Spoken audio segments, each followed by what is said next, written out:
This is Desmond Johnson on the Bleav and Carolina Panthers podcast, here on the Bleav Podcast Network, the #1 podcast network for professionals. Do you Bleav? If you enjoy the show, please subscribe and rate the show on iTunes. We're available in your favorite directories: iTunes, Spotify, Google Play, Stitcher, Luminary, and TuneIn. You can also find us at Bleav.com and at Bleav Podcast on Twitter. Welcome into a Friday preview edition of the Bleav in Carolina Panthers podcast. I'm your host, Desmond Johnson, joined by Sports Illustrated Panthers beat writer Callihan and all-time Panthers leading rusher Jonathan Stewart. You can catch this twice a week during the season.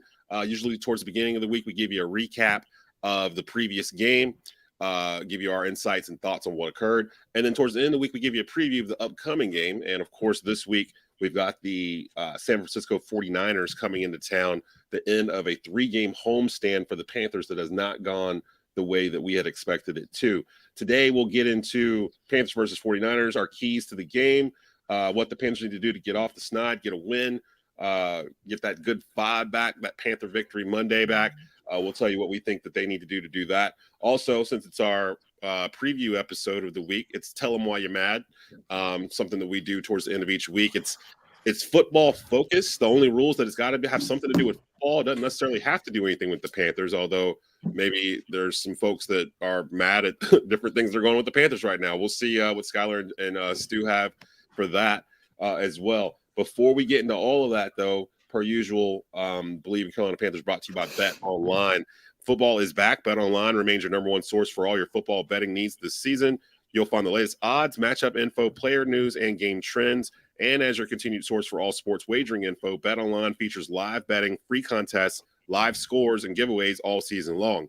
Always the fastest and easiest way to bet on all favorite sports and events like Major League Baseball, MMA, tennis, boxing, and even golf.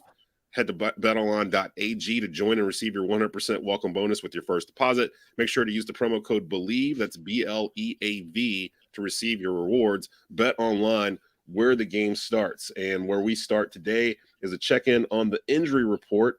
A couple of notable names on that. I'll kick it here to you, Schuyler. You've been with the team all week long. Give us an update here. Jeremy Chin, our star safety, placed on injured reserve midweek this week. Give us the details on his injury and how long can we expect Jeremy to be out? He'll be out at least the next 4 games, and then they can designate his return, and it kind of opens up a 21-day window for him after that. So we may be looking towards middle November, maybe, by the time he comes back, maybe early November if they're lucky and everything goes well. But, yeah, they're going to be without him for at least the next 4 games. The other big problem is that Xavier Woods is kind of up in the air right now. It's going to be a game-time decision. I'd have to look up what his injury is again. There's so many of them. I think his may have been a hamstring too. I'll have to check on that. But, yeah, he's a game-time decision. And Frankie Louvu, who did not practice on Thursday, was back at practice today. And he is expected to play according to Matt Rule. Lord, don't take Frankie Louvu away from us like that. Don't. Yeah. And Laviska Shenault will not play. He's got a hammy too, right? He's got 2 hammies. Yeah, both. Yeah, I saw that. He tweaked both of them or something. So a lot of hamstring injuries going on right now with the Carolina Panthers. Not something good to hear. Stu, have you ever had a strained hamstring or anything like that? How does that play in terms of being able to come back from it? Because I'd imagine something like that with like soft muscle tissue, it lingers for a little bit. Yeah, it definitely lingers, man. You got to just be patient and just trust that your body needs to rest, essentially. I mean, a lot of times those injuries occur when a guy's out of shape or overextending themselves, right? I'm pretty sure that Laviska Shenault is in shape. So it could just be a matter of, him being so explosive and, his body just, responding to surfaces and just the perfect, pull on the body that he couldn't take. And so with that, you just got to be patient. It sucks because, you might feel like you can go just by walking around, sitting around, laying around, I'm like, oh man, I feel kind of good. I'm kind of testing it every time I stand up out of my seat. And next thing you know, you try to jog around and you can feel that tug. Yeah. So it's definitely a very, very, very frustrating injury, and it just takes time. You got to make sure you treat your body well and just let it recover. Jeremy Chinn's the team's leading rusher the team's leading tackler the past 2 seasons. So huge loss to the secondary. Probably our most valuable secondary player, I would think, in terms of just everything he does and where they line him up at. And, of course, the hard-hitting San Francisco 49ers coming into town this week. I can't believe we had a 3-game homestand. I'm trying to remember the last time we had a stretch where we had 3 home games in a row. So they would have played 4 of their first 5 games at home. Is that right? Yeah. Wow. Yeah. Wow. So, wow. So it's kind of put some perspective, missed opportunities, as one of our former coaches would have said back in the day. Let's just get into it. We'll get to the preview towards the end of this. Let's just get into it. It's Preview Friday. And if it's Preview Friday, you know what that means. Yeah, I'm gonna tell you why we mad, son. It's Tell them why you're mad Friday. Again, the rules are it just has to be football related. Doesn't matter if it's Panther related, college, high school, Pop Warner, don't matter. Something along those lines. Something you saw this week that just got you aggravated. I'll let one of you guys go first. Any one of you guys? Yeah, I got one. You got okay. Stu, lead us off here. Why are you mad this week? Yeah, I'm gonna tell you why we mad, son. Listen, last night. The Thursday night game always gives us some kind of material. Oh God! I don't know what it is about Thursday night football right now, but my goodness. I mean, Tom Brady said something in quote of all the 2-2 teams right now, saying that he's just been seeing in Tom Brady's lifetime, this is the worst football he's ever experienced across the league. And I don't know what it is. I don't know if it's like guys are moving around faster and you kind of see a blur when you're out there. I'm not sure. Missing that 4th preseason game they took away. Yeah, I don't maybe I don't know. But a guy named KJ Hamler for the Denver Broncos running wide open, wide open, like Steve Smith says, wide, like parting the Red Sea, wide open. And Russell Wilson just did not see this man. And the reason why I'm mad is because I've never seen Russell Wilson do this before. I've never seen this type of Russell Wilson, and I'm concerned. I'm concerned because he's a star in this league. He's been a star in Seattle for so long, and like I'm wondering, did the Seattle Seahawks see this coming? That he's lost his potential. He's lost his grace. He's lost his ability to see the field, because I mean, this is a moment where it was a given. If we saw him in a Seahawks jersey. Yep. And I know growing pains are tough, and you're in a new team, you're in a new city. But man, that's frustrating.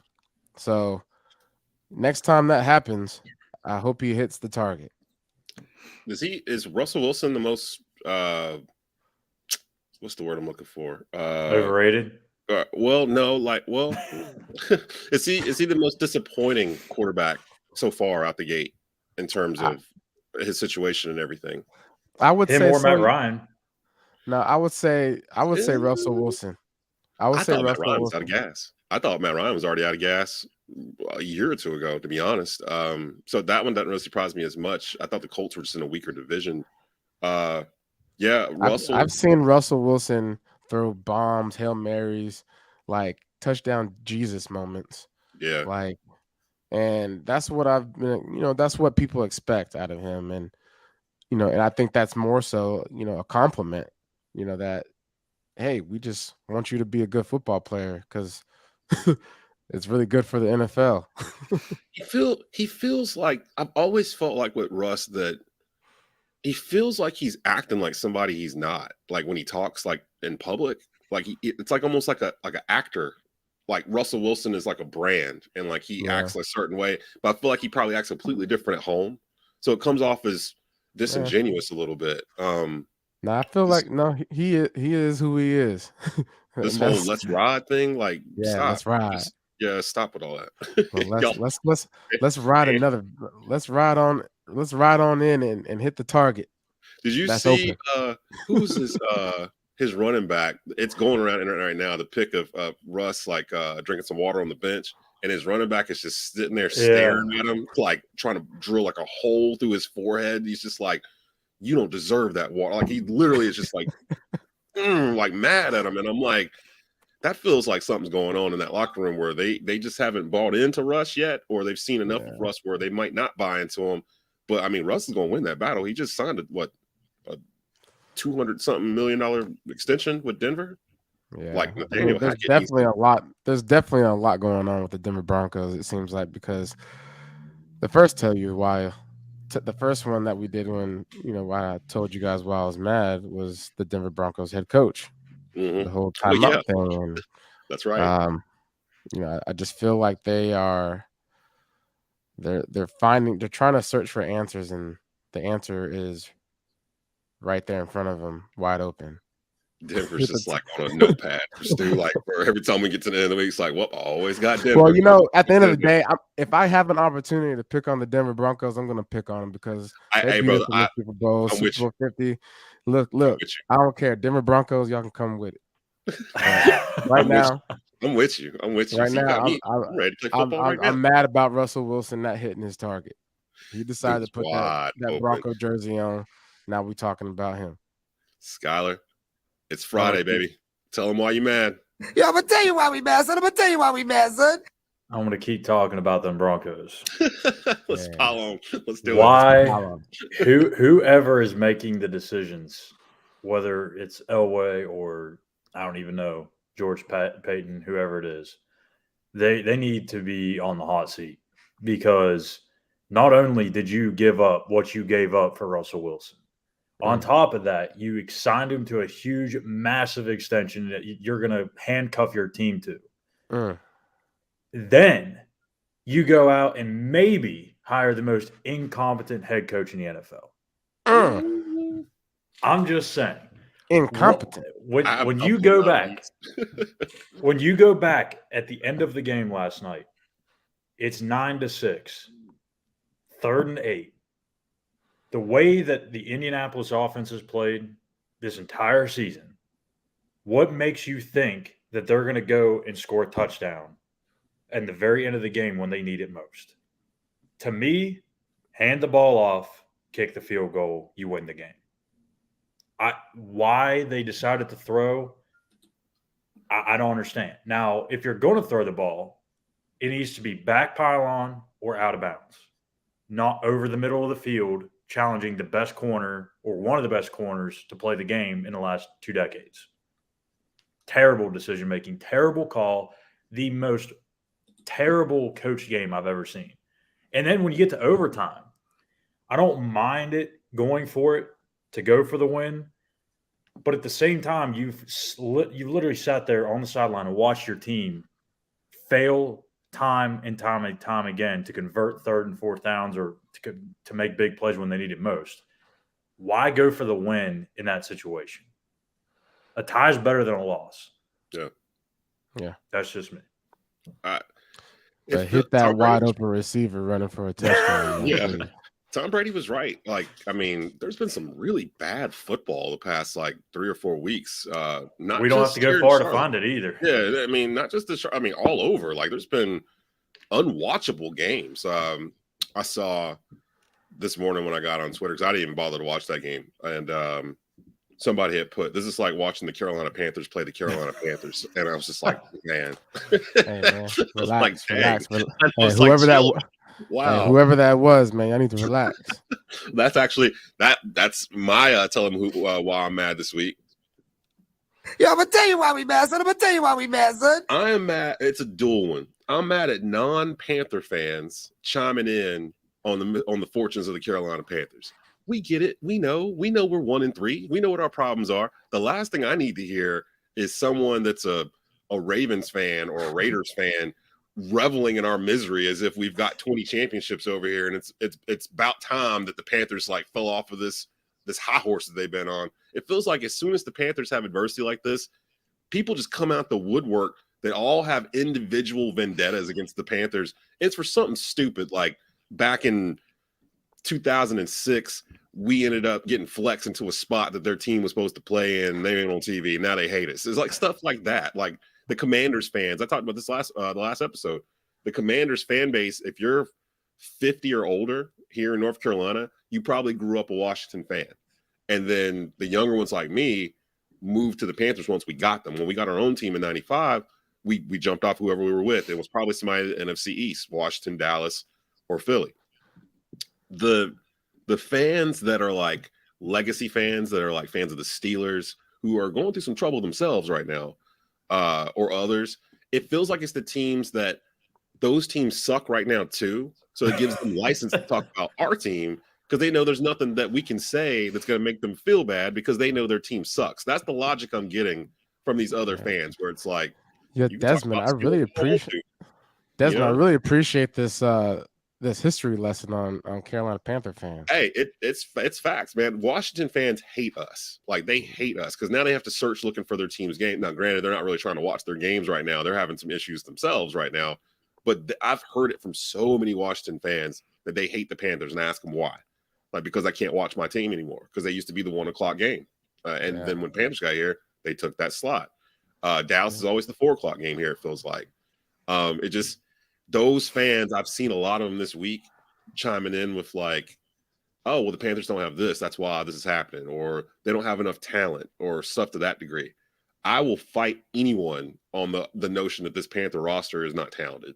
Like, the talent is there up and down the board. Offense and defense, they're young. They have talent. That's not the problem. The problem is not talent with this team.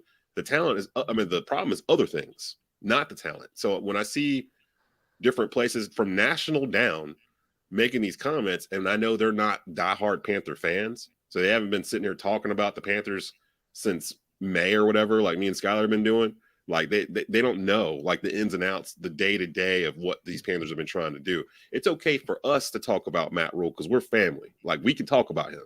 But if somebody else is talking about him outside the family, that's when I got to be like, okay, y'all need to chill out for just a bit. You know what I mean? Like, you got to go to protect your house mode. Yeah, you know what I mean? Like, you don't get to talk to my little brother like that. We one game out of first place. Like, we still here, you know? So I had Stu's voice in my head the whole time reading. I'm like, it ain't that bad. It could get worse. It can always be worse. I know you mentioned yet. We're 4 games in. Like, it's a 17-game season. Like, it took me a whole week to get back to. Now, if they come out here on Sunday, I'm sitting there pointing at my TV like y'all can see it or something. They come out here on Sunday and they come out flat and the 49ers roll 35 on us or something. Monday's episode is going to be big fun for everybody involved. But this feels like, as we kind of parlay over into our preview section, does this not feel like one of those games the Panthers win that they're not supposed to? Like, does it feel like it's kind of setting up for everyone's going to pick the 49ers? It looks like all odds are against them. How are the Panthers going to win this game? Baker can't get the ball past the line of scrimmage. And then Baker comes out, throws for 350 yards and 4 touchdowns. And the Panthers end up winning some wacky game. And we're sitting here on Monday like, well, now we don't even know what to, it feels like one of those ways could happen. Eric Armstead and Javon Kinlaw have been on the injury report the last couple of days. So that might help. I mean, all right, so Panthers, 49ers, 4:05 p.m. kickoff Sunday. It is on CBS. I mentioned that on the Monday show. I had noticed they weren't showing it on the Fox graphic this past Sunday. It is a CBS game, even though it's an NFC matchup. Keys to the game, guys, because I went to go look at the 49ers stats. They are the best defense in the league. Well, them and Green Bay. Green Bay's holding teams to 13 points a game. San Francisco's only holding them to 15.7 points per game, but they pretty much lead every other statistical category other than yards per game, I'm not sure how Green Bay is only allowing 212 yards a game, if this is correct. But the 49ers, they're allowing 322. They're only allowing 71 yards on the ground, which I thought was super important, and 3 yards per carry. Let's start right there because I feel like we talk about it every preview episode that we got to get our run game going. Stu, how would you get a run game going against a run defense that's known for stopping the run like the 49ers? Is it a mentality? Is it a certain scheme? Like, what do you do going into that game and being the lead back? What's your mentality going into it, knowing that, you might get called more than normal today? Yeah. When you're going against a good defense, especially a run defense, you have to go into that game with the right mentality. Not every run is going to be a 5-yard, 4-yard, or a 10-yard game. And I think the mentality needs to be is, hey, we're coming in and we're knocking down your door. Like we gotta do a couple knocks before it knocks down, right? Mm-hmm. So I mean, whatever the formations are, we want to make sure we have guys that are going to be in there moving people out the way, right? And so setting the tone from that standpoint to where you can set up play actions, right? Whatever is comfortable for Baker Mayfield to have a play action opportunity, to hit somebody, deep down the field or across the middle. That's really basically the mindset for me. And not steering away from it, just because, it like, don't run away from the run early. Yeah. And that's one of the things where they they talk themselves out of it, feels like. And also too, put Christian McCaffrey in space when there is, things getting jam-packed in there. Put him in space and level it out. As long as he's got the ball in his hand, I feel very comfortable with whatever game plan they present to the game. So, I mean, but it's going to be a tough task. But our offensive line has proven that they've been capable.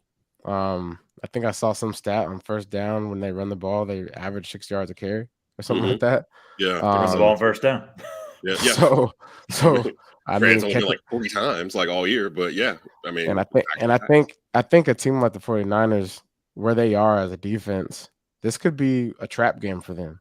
They're coming in, they're traveling, hit them in the nose, like out the gate when they get off the bus, when they get on the field. You want to shock them with like how physical you can be, and then you ride the rest of the game with that. So that's my approach. Something I saw interesting. Ellis Williams, the new Panthers beat writer at the Charlotte Observer, he's actually going to be on my Saturday morning show tomorrow to preview this game, and he had tweeted out some video from the Panthers practice. And Skylar, maybe you can add on to this. I think it might have been yesterday. He tweeted out a video of, it's like a long shot of the Panthers practice. And he basically said that there was more juice in that practice than any other practice, except for maybe back in like training camp. Like for some reason, the players were just like amped up. Did you catch that vibe yesterday being at practice? And where do you think that's coming from? Well, Marquise Haynes got it all started. He was doing some sort of dance while they're doing stretches and stuff, and it got everyone fired up. So, I don't know where it's coming from. I mean, obviously, I think when you're 1-3, you don't want to be too negative. You don't want to have that negative energy. You got to do everything you can to put what has happened in the past and just focus on this week's game. So, I think they're trying to go about it as if, they can go win this game, but they've got to go into that game with the right mindset. So Stu mentioned our keys to the game are pretty much the same. I think all three of us are in unison where we kind of all have an idea of what we want the team to be based on personnel and what we know of the Panthers. But if they get there is a whole other step. And I'm not sure, I'm not even sure if they want to be that team. I think that's the main issue that I have. I'm not sure if they want to be a run first team with the running out on the field. Skylar, give me one of your keys to this game. The 49ers, again, one of the top defenses in the league. They're only allowing 250 yards passing per game. And the QPR, 85.8. That's actually not bad that they're allowing. But they've got 12 sacks on the season going into week 5. So give me your keys here. What do you think Carolina needs to focus on more than anything else to come out here with a win? Well, like Stu said, you got to get Christian involved. 8 carries is not going to get the job done offensively. You've got to be able to get the ball in his hands and do things to get the ball out quick for Baker, because obviously the bad passes are becoming a thing. Teams are going to start to pick up on that. And whether it's a tendency thing or just the routes that are being ran, teams are going to pick that up. So you got to get the ball out quick to where you don't have to worry about the Nick Bosa's, the Eric Armsteads, and the Javon Kinlaws of the world getting their hands up and disrupting play. So that's offensively. Defensively, when you talk Kyle Shanahan, when you talk, that pretty much that whole offensive staff, you know what you're talking about? A bunch of nerds. I've got those. I got the rainbow joint over here in the house for some reason. Hanging out with high school kids. Not only does it fit because they're nerds, because this is all their offense is eye candy, right? Mm-hmm. Everything you see before the snap is nothing but window dressing. And there's a lot of misdirection, fake check sweeps. You got linemen pulling all over the place that may look like the play is going to the weak side and it ends up going to the strong side.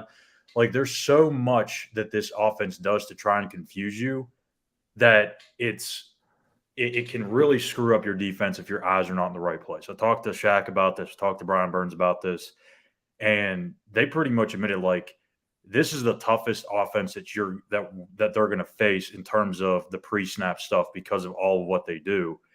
And you can't ignore that, because if you overplay something or you play out of position, they're gonna notice that and go right back to it and try to expose you. So you can't ignore the eye candy, but you also got to be aware of why they're doing some of the things that they're doing. That's an interesting point there too, because San Francisco does do a lot of pre-snap motions in their offense, and if your defense ain't ready for it, this would be a game where we miss Jeremy Chin. So that, having said all that, my key to the game. Let me throw one out there before. I don't want us to ignore Deebo Samuel here. Yeah. Like, we need to treat him like a running back that can break tackles and do all the things that the top running backs in the league can do. Would you have somebody shadow him, like Frankie Louvu or Shaq Thompson? I want Frankie Louvu wherever Deebo is. I want Frankie Louvu right around him. The problem with this game is, like, you could have Louvu on Deebo, but this, like you said, this is a game where you really miss Chin, because if you have Louvu following Deebo, that's going to leave George Kittle open. Yeah. I'm gonna let Shaq handle Kittle. Yeah, we need to disrupt Jimmy G, I think, because they're not going to really throw the ball a lot, but no, we got to rattle them a bit. Is that your key? Well, my key was Christian McCaffrey, like, in the rushing game for Carolina. I understand that the 49ers only allow 70 yards per game or whatever as it stands right now, but how many of those teams they played were dedicated to the rush? Like, I feel like our goal should be 150 rushing yards a game. That should be our goal. Christian McCaffrey, I've said it before, he needs 25 touches minimum. I don't care which way you do it, pass, run, whatever. I'd love for him to get 20 rushes and then find him in the pass game 8 or 9 times. And that's a day's work for CMC, and that's fine. That's what he's used to. That's kind of why we have him. That's why he's rated as high as he is, because he can do those things. So if he can do them, I think the whole thing of let's show off our other toys on offense, I think that's failed. Why don't we go to what we know works, which is give the ball to Christian McCaffrey and get the hell out the way. And this would be a good week to do that.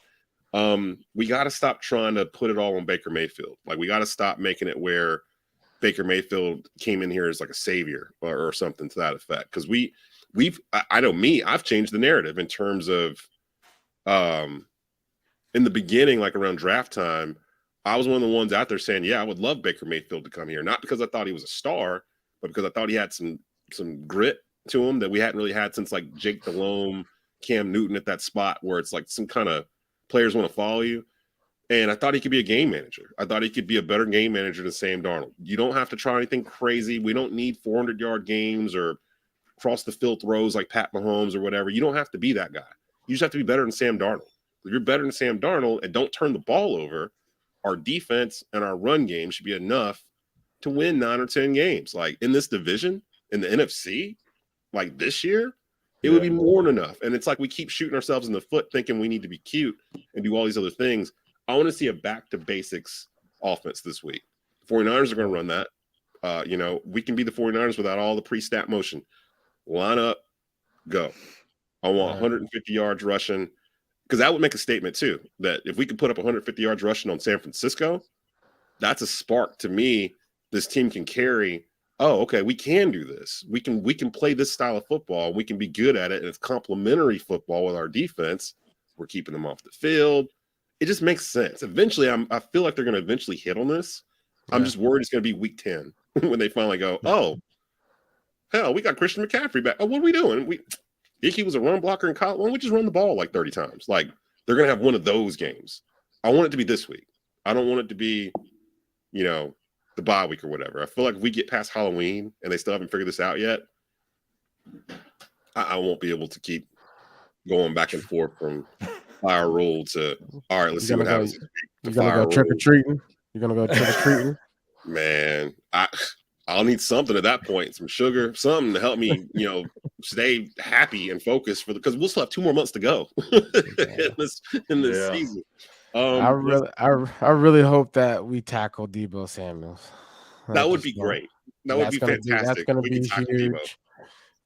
Get him like wrapped up in the backfield. I can just see right now Frankie Louvu just catching him right when he catches a little screen pass or something and just hitting him right in the mouth. And then I want to see Brian Burns all up in Jimmy G's face while he's throwing interceptions. That's what I'm envisioning.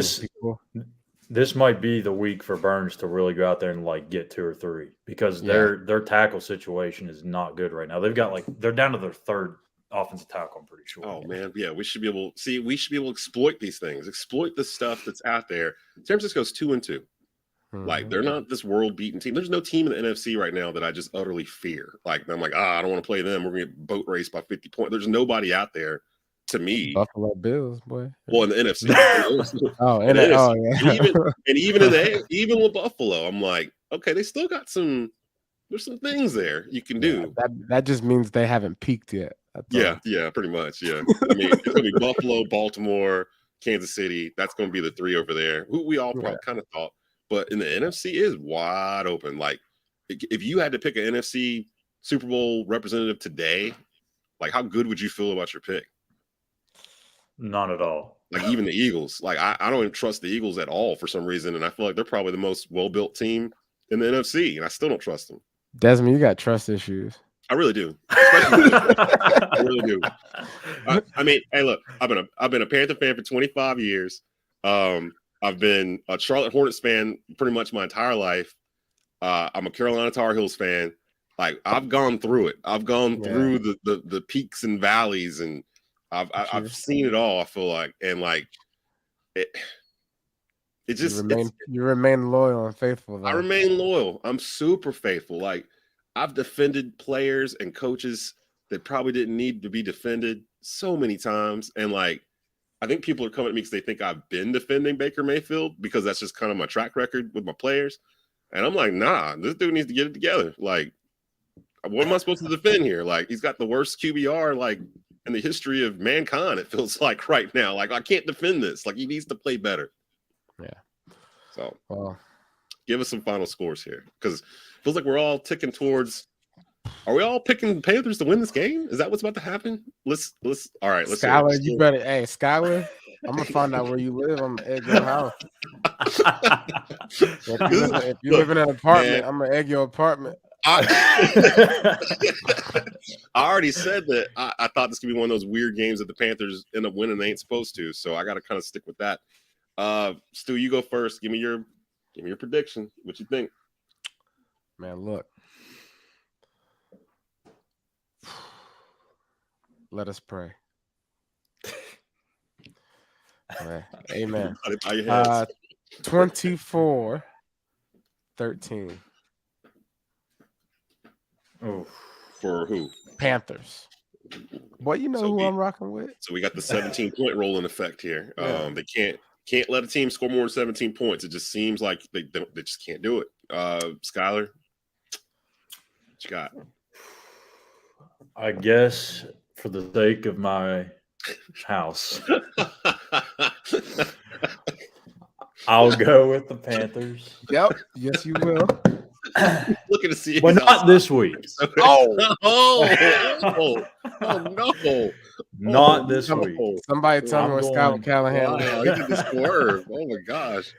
49ers 27, Panthers 17. How is the 49ers going to score that many points?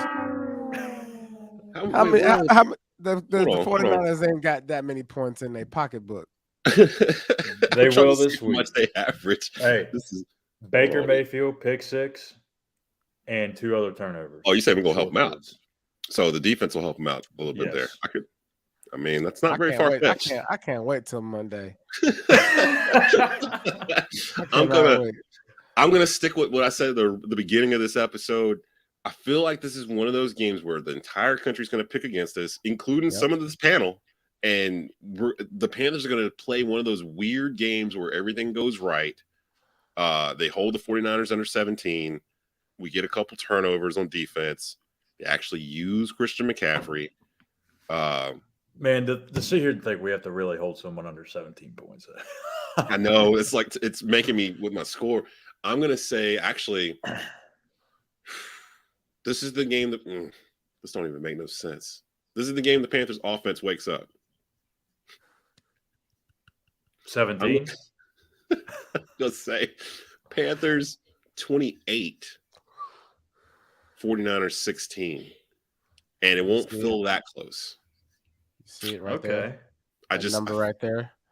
I feel like the football gods just aren't done with me yet because they know I'm kind of on that Matt Rule, get them out of here bus. And the way to with keep your this emotions, thing going, that's all. The way to keep this thing going, hey, let's let the Panthers win a game they ain't supposed to win real quick. Let's go ahead and get that in there. And then they'll be 2-3, and it'll go away for 6 days. And then I didn't even see who they have next week. I've been saying for months now that they'll continue to be like around 500 up until the week of my wedding, and then they'll start fading. And then Matt Rule will get fired while I'm in Grenada. No, I can't do nothing about it. So when is that? So wait, give us a timeline. That's what? Because you're October 29th. Yeah. So like Halloween weekend. Yep. So they may win this week, and then they'll go on a skid, and then he'll get fired while I'm not around my computer. So that's how it works. Stretch coming up. James Borrego got fired on my way to go eat. He did. None of that's gonna happen. So Olive Garden. I remember that story. You were on Olive Garden. Only thing that's gonna happen, Scholar, is that you're gonna get married and you're gonna have some candy for Halloween. That was still gonna be here. He's still gonna be here. We're gonna be stacking these wins. So two of us select the Panthers to win on Sunday. One of us selects the 49ers to win on Sunday. Let's see who's right. We'll be back Monday with a recap episode. Hopefully a Panthers victory Monday. We'll be here for you. We'll actually have that one up pretty early on Monday, so check out for that. You can subscribe to the Tobacco Road Sports Radio YouTube channel so you can get the notifications for these when they drop. Or go to Spotify, iTunes, Google Play, get the audio stream version of this whenever a new one pops in. You'll get it automatically on your phone. You can listen to us there. For Jonathan Stewart, Skylar Callihan, I'm Desmond Johnson. You've been listening and watching the Bleav in Carolina Panthers podcast here on the Bleav Podcast Network, powered by betonline.ag. Keep pounding.